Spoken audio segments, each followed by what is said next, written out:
के साथ कहता हूँ, खातूने जन्नत हजरत फातिमा ज़हरा रज़ी अल्लाह ताला अन्हा सिद्दीक़ अकबर के पास गई ही नहीं है।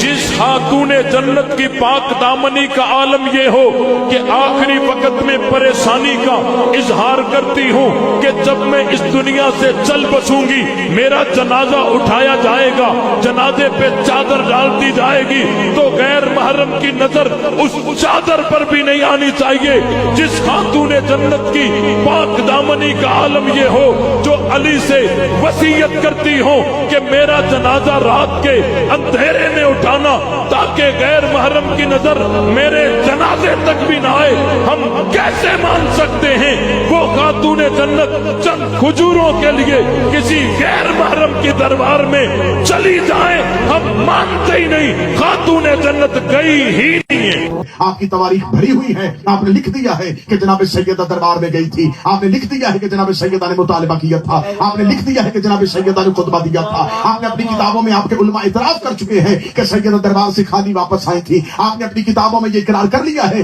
कि सैयदा के दरवाजे पर हजूम हुआ था, फिर आपके तवारीख ने ये मान लिया है कि सैयदा के दरवाजे पर आग लगाई गई थी और सैयदा के दरवाजे पर जब आग लगाई गई है तो ये सिर्फ सैयदा के दरवाजे पर आग नहीं है, इस आग के इस पार भी कुछ लोग खड़े हैं, आग के उस पार भी कुछ लोग खड़े हैं। अब तुम्हें नतीजा ये नहीं निकालना है हमारी नमाजें कितनी है, हमारे रोजे कितने हैं, हमने हज कितना किया है, हम मोहम्मद रसूलुल्लाह पे कितने कायम है, हमने अली को कितना माना है। अब इस्लाम इस चीज का नाम है कि तुम दरवाजे के इस पार हो कि दरवाजे के उस पार।